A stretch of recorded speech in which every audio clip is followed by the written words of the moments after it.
And can you by no drift of conference get from him why he puts on this confusion? He does confess he feels himself distracted, but from what cause he will by no means speak. Nor do we find him forward to be sounded, but with a crafty madness keeps aloof when we would bring him on to some confession of his true state. Did he receive you well? Most like a gentleman. But with much forcing of his disposition. Niggard of question, but of our demands most free in his reply. Did you essay him to any pastime? Madam, it so fell out that certain players we o'erwrought on the way, of these we told him, and there did seem in him a kind of joy to hear of it. 'Tis most true, and he beseeched me to entreat your majesties to hear and see the matter. With all my heart. And it doth much content me to hear him thus inclined. Good gentlemen, give him a further edge and drive his purpose on to these delights. We shall, my lord. Come.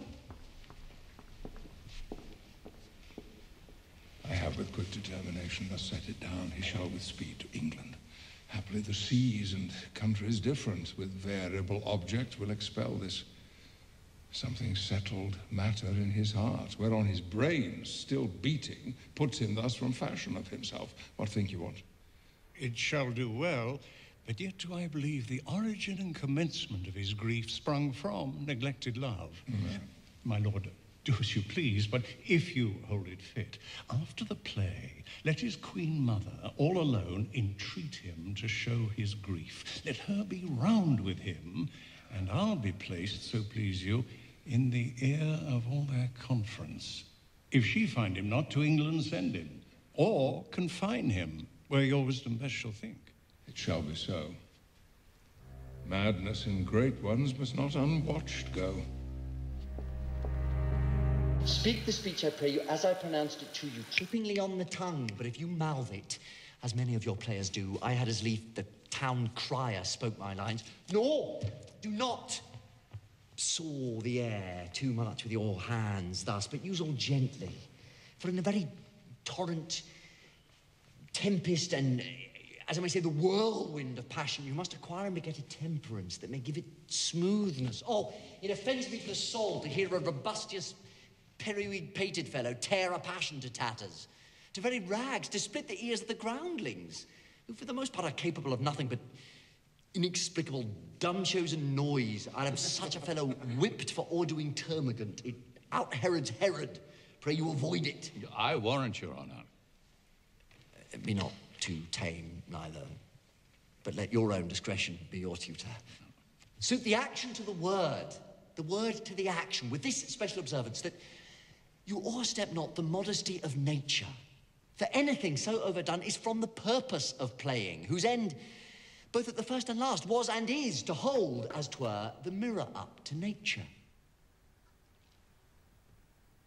To show virtue her own feature, scorn her own image, the very age and body of the time, his form and pressure. Now this overdone, or come tardy off, though it make the unskilful laugh, cannot but make the judicious grieve, the censure of the which one must, in your allowance, o'erweigh a whole theatre of others. I hope we have reformed that indifferently with us, huh? Reform it altogether. And let those that play your clowns speak no more than is set down for them. For there be of them that will themselves laugh, to set on some quantity of barren spectators to laugh too, though in the meantime some necessary question of the play be then to be considered. That's villainous, and shows a most pitiful ambition in the fool that uses it. Go, make it ready. Good my lord. Will the king hear this piece of work? And the queen too, and that presently. Bid the players make haste. Ta-da! Will you two help to hasten them? We will, my lord.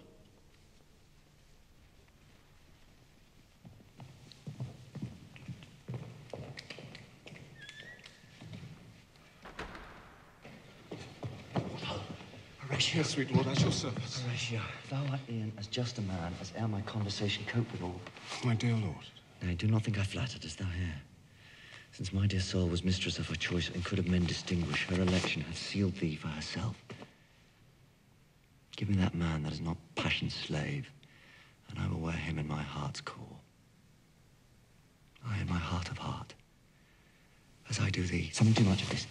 There is a play tonight before the king. one scene of it comes near the circumstance which I've told thee of my father's death.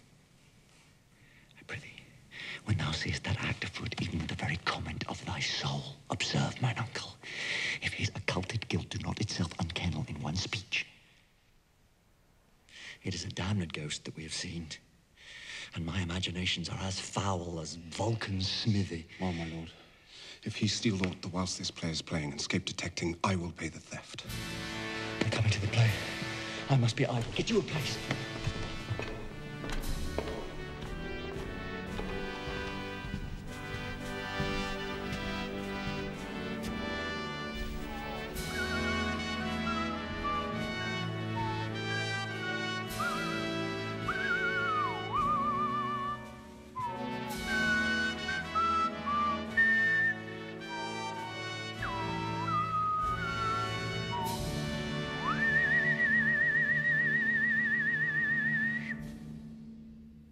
How fares our cousin Hamlet? Excellent, i' faith. Of a chameleon's dish, I eat the air promise crammed. I have nothing with this answer, Hamlet. These words are not mine. No, nor mine now. My lord, you played once at the university, you say? That did I, my lord. Brutus killed me. 'Twas a brute part of him to kill so capital a calf there. Be the players ready? By my lord, they stay upon your patient. Come hither, my dear Hamlet. Sit by me. No, good mother. Here's metal more attractive. Aha, do you mark that? Lady, shall I lie in your lap? Oh, my lord. Give me my head upon your lap. Aye, my lord. Do you think I'm any cunt, rheumatos? I think nothing, my lord. What a fair thought, to lie between maids' legs. What is, my lord? Nothing? You merry, my lord? Who, I? Aye, my lord. Oh, God, your own gin maker! What should a man do but be merry? For look, how cheery my mother looks. And my father died these 2 hours. Nay, 'tis twice 2 months, my lord. So long? Nay, then let the devil wear black for I'll have a suit of sables. Oh, heavens. Died 2 months ago and not forgotten yet?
What means this, my lord? Mary, this is munching Malako. It means mischief. Belike this show imports the argument of the play.